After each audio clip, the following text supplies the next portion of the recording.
Hi friends, வணக்கம். இன்றைக்கி நாம் மிளகு ரசம் எப்படி செய்யலான்னு பார்க்கலாம். அதுக்கு தேவையான பொருட்கள்: 2 பழுத்த தக்காளி, 2 ஸ்பூன் நல்ல மிளகு, 1 ஸ்பூன் ஜீரகம், 1 கொத்து கருவேப்பிலை, சிறிதளவு புளி கரைசல், 1/4 ஸ்பூன் மஞ்சள் தூள், கொஞ்சம் மல்லித்தழை. சளி காய்ச்சல் இருக்கும்போது இந்த மிளகு ரசம் செய்து சாப்பிடுவதால் நமக்கு ஹெல்ப்ஃபுல்லாக இருக்கும்.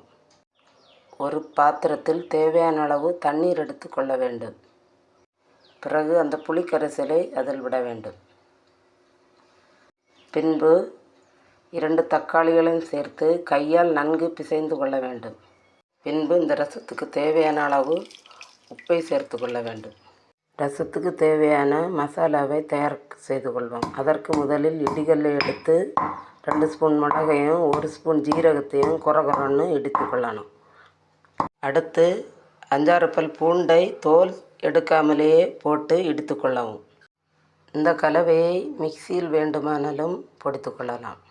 அப்புறம் இந்த கலவையை நம்ம அந்த தக்காளி சேர்த்த தண்ணீருடன் சேர்த்து பிசையவும்.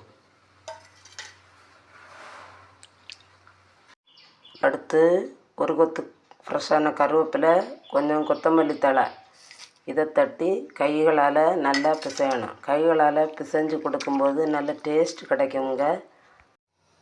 தாளிப்பதற்கு கடாயை அடுப்பில் வைத்து 1 ஸ்பூன் எண்ணெய் ஊற்றி, எண்ணெய் காய்ந்ததும் சிறிதளவு கடுகு, 1 ஸ்பூன் வெந்தயம் போட்டு, பின்பு 2 வரமிளகாயும் கிள்ளி போட்டு 1 கொத்து கருவேப்பிலையும் போடவும்.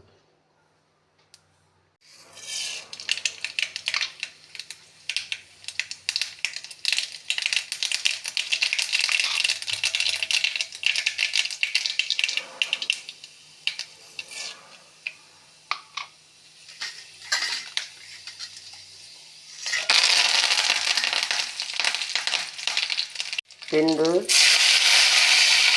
நம்ம கலந்து வைத்துள்ள ரசக்கலவை விட்டு கொதிக்க விடவும். பின்பு 1/4 ஸ்பூன் மஞ்சள் தூள் சேர்க்கணும். தேவைப்பட்டால் ஒரு 1/2 ஸ்பூனுக்கு குறைவாக மிளகாய் தூள் சேர்த்து கலக்கவும். நுரை வந்தவுடன் அடுப்பை ஆஃப் பண்ணவும். இப்போது சுவையான மிளகு ரசம் தயார். நம்ம சேனலை லைக், ஷேர் அண்ட் சப்ஸ்கிரைப் பண்ணுங்கள். Thank you friends.